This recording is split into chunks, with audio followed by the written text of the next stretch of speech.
There's a pretty one, Ulysses.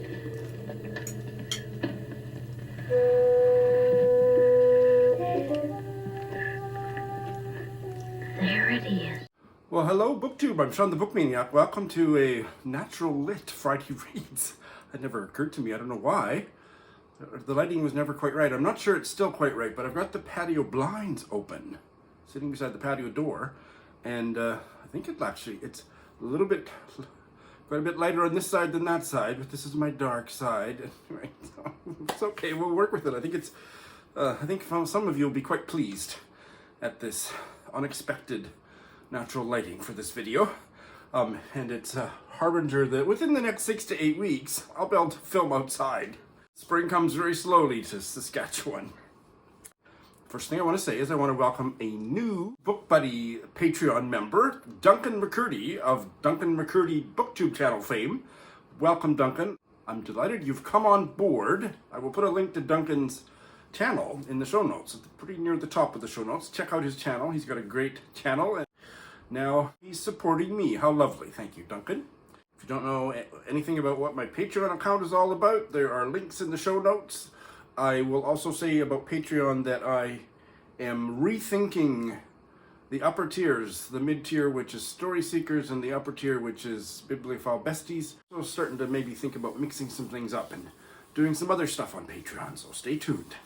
I had a stellar reading week this week, so I'm going to go pretty much directly into the bookish news. But first, a couple things. Mom and Dad got back a couple days ago, so they're back in town, and my dear friend Gwen, who lives in Saskatoon, is also back, so my social calendar is back to normal. How lovely. I also wanted to tell you a funny story that I forgot to tell you from a couple weeks ago. I hinted recently that I had ordered a really flashy, or really the shawniest of Shawn blouses off the internet, and it took forever to arrive, and I was really nervous because it took so long, and it even took me 2 weeks to get a tracking number from the company, and I just kind of on edge about it, and it finally arrived maybe 2 weeks ago.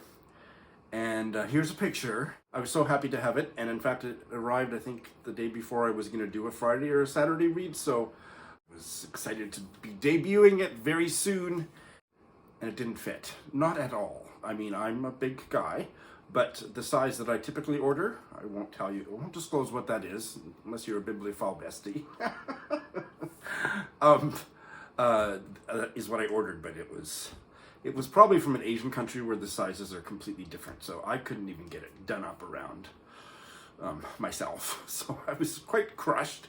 But immediately, and I thought, oh, sending it back and waiting, no, that's just such a pain. I'll probably have to pay more to ship it back than I would get in a refund, and bleh. So my nephew Troy is a big guy, but he's not big in the same way that he's not chubby, he's just big. And, so I sent him a picture of it, and I said, would you wear this if it fit you? And he said, you know what, I think I would. It's pretty gay, but I think I would. So I went over to his new condo a couple days later. He tried it on, it fit perfectly, and I think he's going to be debuting it at the Easter dinner this weekend at my sister's house. So that made me happy. All my disappointment was gone, but I can't order from that company because that was the biggest size they have, and it ain't big enough for Shawn the Book Maniac. So I have no new blouses and no funds with which to purchase any new blouses for the foreseeable future. But anyway, so that's my personal check-in. I also have a request. So this is about a problem I'm having with my Gmail account. It's a really nerdy computer email related, IT related question. I'm gonna timestamp this question, the beginning and the end of it, if you're not the slightest bit interested in listening to my troubles or that topic at all, please just skip ahead, okay? But those of you who are a little nerdy in the computer department, I really need help with this. Here's my problem. In the last 10 days, I've sent 3 emails, 2 of them to one person, another to another person, both of which were very important emails. 2 I sent to Kenji's and my immigration lawyer. They were replies to an email he sent me. And 1 I sent to my boss, quote unquote, the computer science professor whose grad student I'm editing the thesis for, and it was about my invoice for my first month of payment. Also a reply to his email. After exchanging several emails with both of these professional dudes, a week or 10 days went by and I didn't get replies, and followed up by making phone calls or whatever. they hadn't received my replies. And the lawyer eventually found my 2 replies in his junk folder. And so when the professor emailed me and said, I thought you were sending me your invoice. I said, I did. Here it is again. And he didn't get that one either. And I said, by Instagram Messenger or whatever. My lawyer had the same problem and he found it in his junk folder. So, and that's where it was. So here's the question. What the hell's going on with Gmail? I use a Gmail account. I've been using the same email address for years. You know, never had this problem. But very important replies to emails that I'm sending are disappearing into the recipient's junk folder. What is that about? What can I do? Have you had this problem? Help! I need help. These are like, you know, I'm sending lots of emails that are arriving at their destination, but these important ones went into a hidden folder. I really need some advice. Thank you. Okay, about an hour or so later, this is an addendum I'm going to put in just before I go to the highlights of my bookish week. Joe brought this video to my attention. I watched it and it's one of the most important, beautiful, impactful BookTube videos I have ever seen. The channel is Kit the Reader, and the topic is books that this booktuber is divesting of because of transphobia, and then Kit starts to talk more personally. Just wow, it's incredible. I'm going to ask you as a favor to me that you watch it and watch it until the end. You will thank me later. I have immediately subscribed to Kit the Reader, and we have very similar reading tastes, and what an amazing person. Please watch that video. If you don't have time to finish watching this video and watch that video, turn me off, turn this video on. All right, here's the week in review, and I've decided to kind of make an announcement about this. It's not really an announcement, but just an affirmation for my own self, which is that when I put up a big video that's a Zoom conversation, that's usually all I can manage to do in a week. And I think I've pushed myself to put out more videos on top of that each week, and that's silly because it takes me, and I don't know why it takes me, I don't think it takes any of you other booktubers so long to do this kind of editing, but I'm quite painstaking and laborious in the way that I edit my videos, and especially with the chat video that's 45 minutes long, it typically takes me a week to edit it. So I just don't have time to edit anything else for you. So there's one video that was just put up a couple nights ago that will be in the week in review here, and that's about it. So here's the week in review. Yeah. Well, you've already made me like that book better than I did, so very good. So then I tell you, Shawn, I went back to an old favorite, which I was rereading after 20 years. This is one of the reasons I actually love your show, because, you know, we can talk about good books from ages ago. Absolutely. And good, you know, and so we're not, as I said at the start, you know, you're never driven by any publishing agendas or PR agendas. So the book that I'm referring to is actually called The Hungry Tide. It's set in Edmonton. A young Métis man living in Edmonton, having all kinds of challenges. I don't know what's in this first paragraph. Let's hear it together for the first time, shall we? We ran out of hooch at that last big barn dance. It was good timing because the Mounties showed up right afterwards and busted up the party. They came roaring in with their usual big fuss and grandeur, pretending they were real tough guys and not just a bunch of hooligans looking for booze and drunk ladies. Granny hated when they showed up. She didn't want anyone in a uniform drinking the hooch she made, and she didn't want anyone interrupting her fiddle music, least of all the Mounties. I had trouble tracking it down. It's not readily available in print form outside of India, but I managed to find a source. It's apparently been getting rave reviews. I have read 2 novellas by Upadhyay, both of which I absolutely loved, especially Dowra. All right, oh my God, I have so much to tell you about, and this week, I think it's all good. I think it's all fantastic. What a week I've had. I have no bails, because there's a book I made a pre-bail announcement on last week that I haven't had time to get back to actually bail on, but stay tuned for that. That's coming. Finished 2, hoped to finish more, didn't. Had a great reading week. Who cares that I only finished 2 or that I wanted to finish 5 or something, you know? And I started an uncountable number of books, so we'll get to those and maybe count them at the end. The first one that I finished has already gone back to the library, and that is Ducks, 2 Years in the Oil Sands by Kate Beaton, which is a graphic memoir. It is the best graphic novel book, anything that I've ever read. I loved it with all my heart, and I loved it so much that I'm willing to stop giving off quite so much attitude about that horrible CBC Canada Reads crap, reality TV. I mean, I'm not going to ever not say it's crap, but the fact that it won that competition around the same day that I started reading it or finished reading it or something, yes, it's obviously not complete crap. This was a memoir of the author's 2 years when she was quite a bit younger, I think it was set about 10 years ago or something like that, working in one of the many areas of Canada that is just an embarrassing place in the world because of all the environmental destruction and Indigenous displacement and racism and misogyny that it is saturated with, and that is the tar sands. Oh my God, what a horrific thing Canada has going for its main economic driver. We should be ashamed of ourselves, and I'm all the more ashamed of Canada after reading this memoir.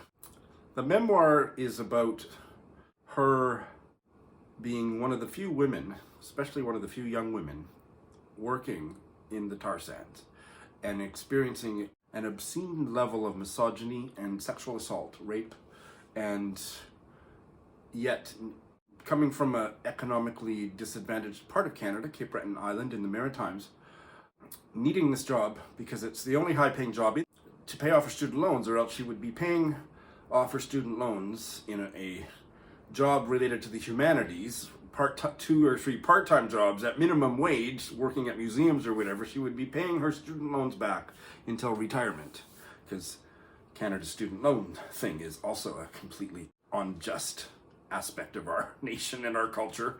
So she really needed to stick with the job to pay off her debts and have a chance to become something different later, and in fact she's become a graphic writer, or whatever the word is. I was sucked in from the very beginning, and it was a tough story. I loved it. Really was immersed in it right up until the final pages. It had one of the most powerful endings. I'm not going to even try to explain the slightest thing about the ending. It was gut-wrenching. And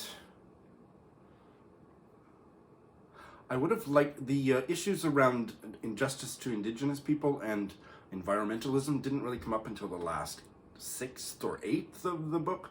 Would have liked to have seen that come into the book a lot earlier, but I think that was probably an accurate reflection of that she was so immersed in doing her job, fending off all these rapists, and also making some genuine connections with other of the straight men around her, but, you know, just a horrible work environment. The worst possible imaginable in Canada, supposedly a first world nation.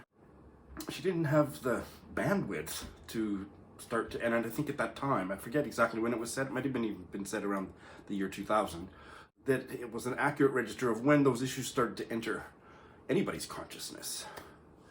Powerful. As somebody who doesn't really like graphic books and thinks they're kind of silly, this was anything but. It was a book that I would recommend to absolutely anybody, especially somebody who feels that we need to keep going with this tar sands BS. Wow, what an incredible book. It was an immersion course in how much misogyny there still is. I want to add a couple more things, because it's not just documenting a horrible situation, it's also showing her as a person and the friendship she makes and her connections with old friends that are old girlfriends and new girlfriends, and that she makes in the tar sands and stuff. So there's many different tones, registers, and storylines, but ultimately it is a powerful indictment of Canadian society. So I'm all in favor of it. You should read it. The other book that I finished was just as good as that. Holy smokes. And this one I was quite shocked to see. It's a bit of a Marmite book on BookTube. However, count me on the pro side for Trespasses by Louise Kennedy. It's a fairly new Irish novel, Northern Irish novel, I guess we would say. It came out in 2022, and this was a buddy read with Sonia of An Enthusiastic Reader, and we both were completely captivated by it. What a powerful literary novel. I'm not going to do a full review. I think there's lots of them online. Maria of MH Books from Ireland has been on my Bite-Sized Book Chats and sung its praises. So has Ronan Hession. So many people. There's no need for me to do a full review. But this is a set in the time of Troubles in Belfast. And Kushla is in her 20s. She's a kindergarten teacher or something like that, elementary school teacher. She's Catholic, from a Catholic family. And they live in a suburb or a small town, I think it's a suburb of Belfast, where the violence is not so intense and where interreligious connections are still possible. And she ends up getting into a love affair with a married Protestant man who is very enlightened and liberal about all this stuff. He does a lot of his lawyer stuff is related to defending Catholic plaintiffs against prosecution by the British assholes, all that stuff. But their relationship it's illicit, and he's not the nicest of men, but he's a really gray character. What I thought was so powerful about this book was that all of the characters were gray, and you couldn't condemn or wholly embrace any of them, including the protagonist Kushla. And that made it such a layered read, and there was so much Irish culture and literature in it that I went down so many rabbit holes. The writing was gorgeous, and I think I'll leave my comments there just to say I recommend this heartily if you like the kind of books that I do.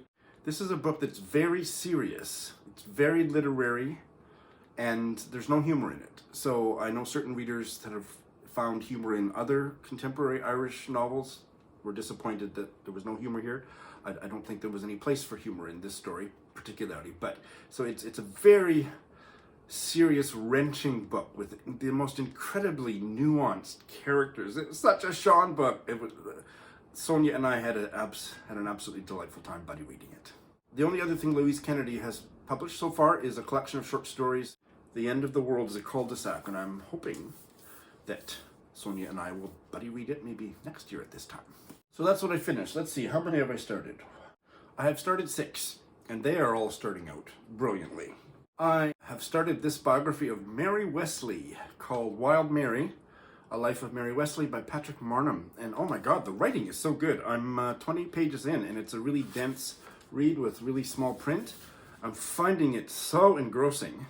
I really didn't know anything about Mary Wesley's life, and she came from a tough kind of middle-class background when you go back into her ancestry, which she's doing delightfully in the chapter that I'm reading now. But her life, she lived with a loser writer wannabe husband who finally kicked the bucket at about age 60, and then she was poverty-stricken, and the only thing that she thought she could do, not half bad, was to write.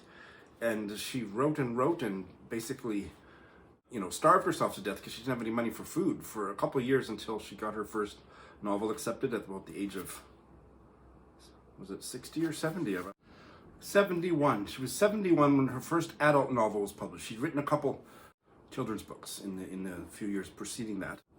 And I have, in scanning her Wikipedia page, I've spoiled some of the really crazy plot developments in her own life that are coming up here, and found out that her biographer, Patrick Marnham, had some kind of a family connection to her. So I wish I hadn't seen that, but I didn't think a biography could be spoiled, but I just kind of did. I won't tell you. You can go check out her Wikipedia page. What a fascinating life she had.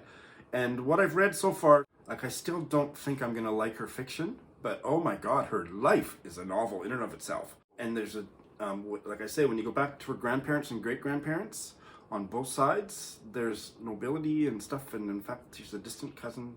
She was a distant cousin of the Queen Mother. I think her books would be kind of, I hated her debut, whatever it was called, Jumping the Queue.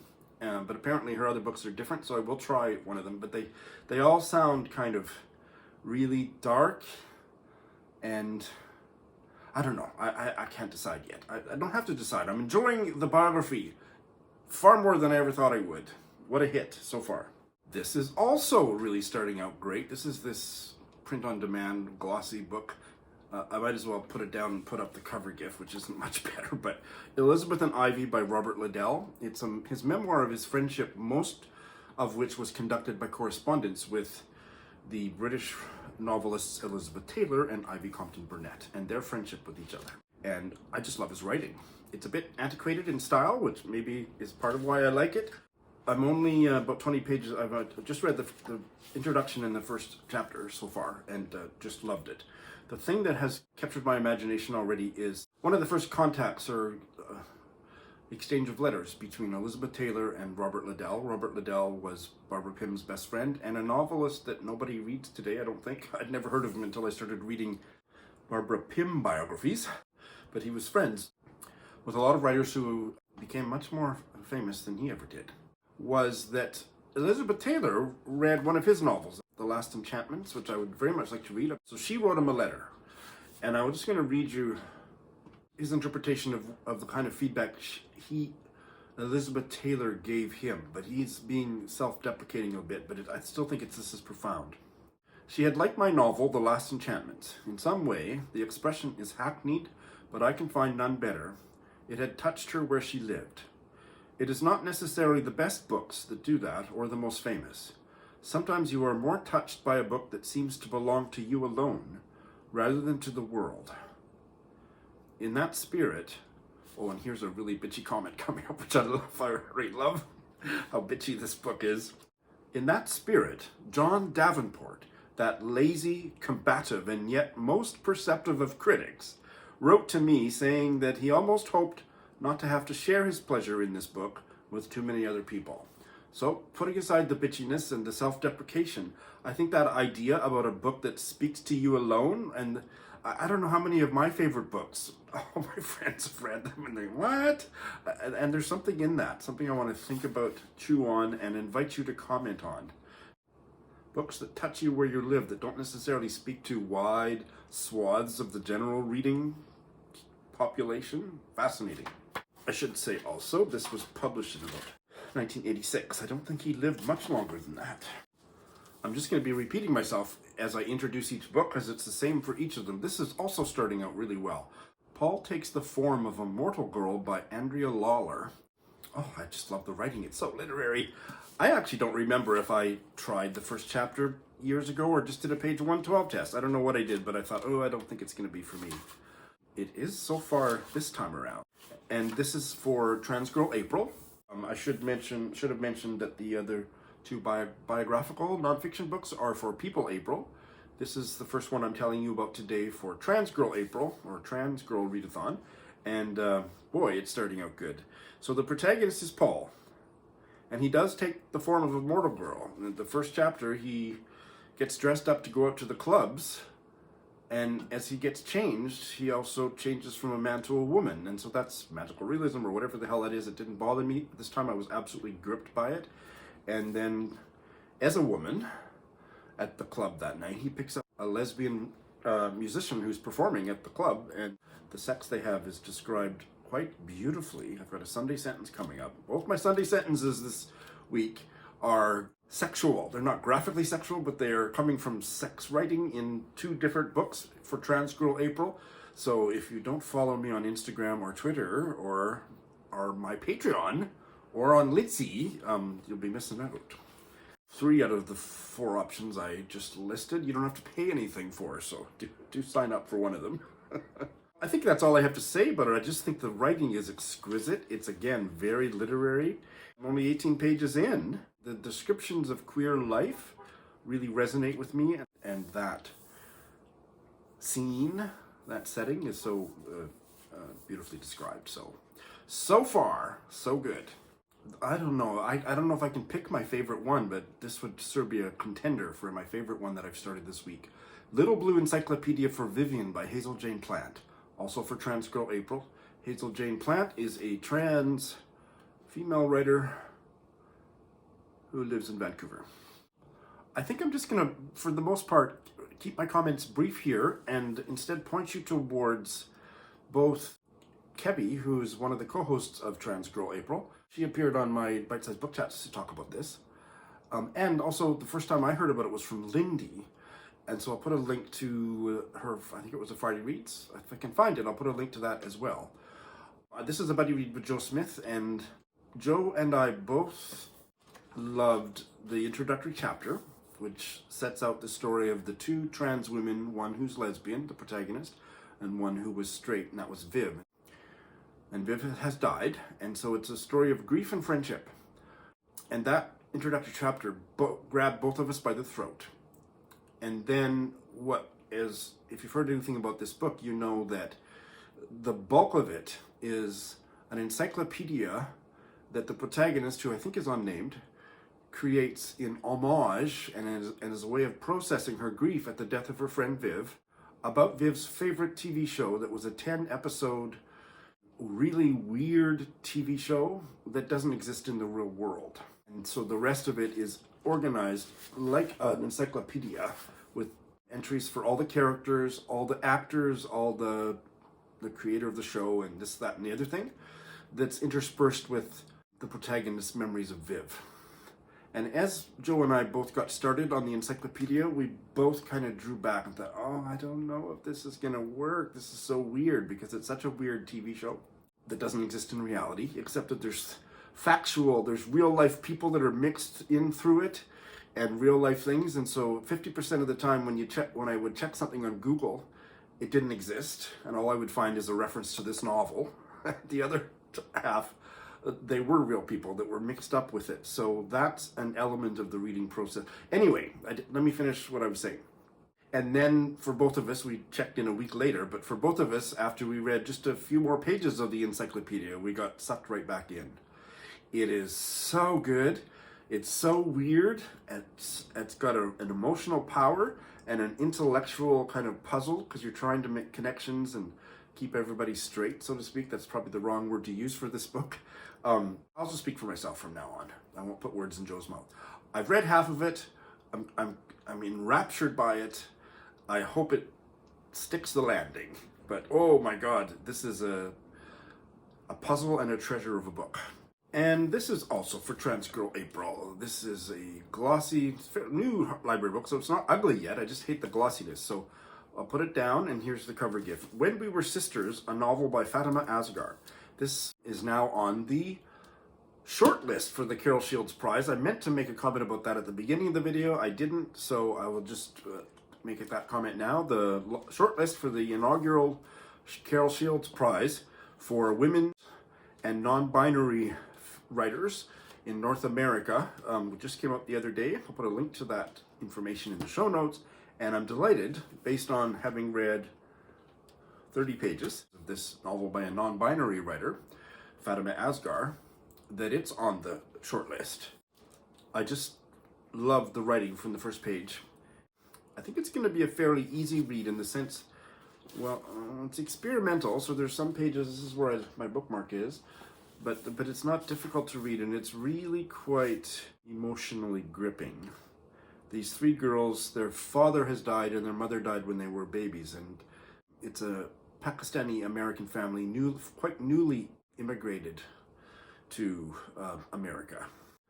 The three orphaned girls, they really come alive from the get-go, and their uncle, their mother's brother, he's already in America, and it seems like he's going to be adopting them, and his backstory is really interesting. And that's really all I can say, except I just love the writing. I just feel like I'm in such capable hands as I'm reading it, and I can't wait to keep going with it. So that is freaking awesome. And finally, I'm just a few pages into this debut novel by a middle-aged Scottish woman, Elissa Soave, Ginger and Me, just published I think earlier this year, wasn't it? No, 2022.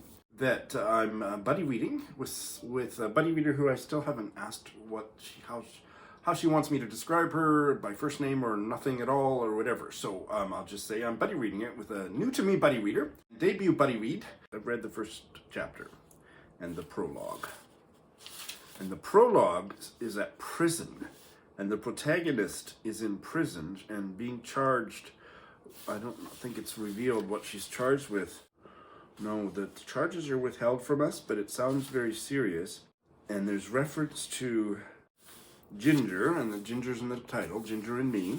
And I think Ginger's a writer, and the first person protagonist who's been arrested calls herself a writer, but we are led to believe almost immediately that that's more of an idea in her head than reality, and that possibly, I'm not sure if Ginger has been murdered and she's been accused of the murder. I don't know. And then we go back to when our protagonist, do we know her name? Wendy. To when Wendy was 19 years old, and her mom died after her father was already gone, and how her mental health really took a nosedive after her mom died, and she was institutionalized. So that's all I've read. So it's really a tough story. The first person voice is, I would say, moderately intriguing, which doesn't mean I'm not enjoying the book. I'm enjoying the book, but it's not really, that voice is not capturing me as much as the bare bones of the story as it's starting to unfurl, compared to some of these other books where it was the voice or the prose itself that sucked me in. So early days. I'm looking forward to reading a few more chapters and checking in with my buddy reader next week. All right, so I didn't finish as much as I hoped. Story of my life. I'm having such a good time that who really cares, except I am keeping an eye.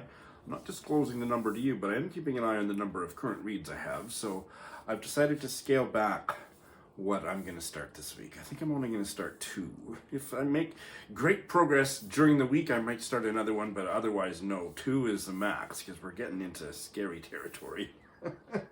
Here's almost like a Just Because book. It is for Aussie April, which I don't know if there's anything going on for Aussie April. I have no idea, but I typically try to read Australian literature all year round, but certainly in Aussie April. So here is one that I don't remember where I heard about it, but I didn't think I wanted to buy it unless... I'm trying to change the way I buy books, that if I can get a library copy, or like Libby or whatever, and if I love it, then I'll buy it. But I don't need to buy everything and then get rid of things that I don't love. I'm trying to change my shopping a little bit. So I've got this from the library. Friends and Dark Shapes by Kavita, Bedford. And she is an Australian Indian writer. This is her debut novel. And I don't think I need to know anything else. It's a group of friends from diverse backgrounds living in Sydney. Have any of you read it? Do you think I'm going to like it? I will have a preliminary report in a week. And the other one that I think I better start, because it's a library book and I need to finish it up sooner than some of the others, is this graphic memoir. Well, if it goes half as well as Ducks did, I'll be happy. This is A Pros and Cons List for Strong Feelings by Betke-Brunswick. A trans writer from California, and this is their memoir about the death of their mother. The illness and death of their mother, so it's probably going to be have a lot of strong feelings in it. Looking forward to getting started with that. Oh my God! To the bookish universe I say, keep it coming. I can take more. I can absorb more. Yes, I can. Thanks for watching.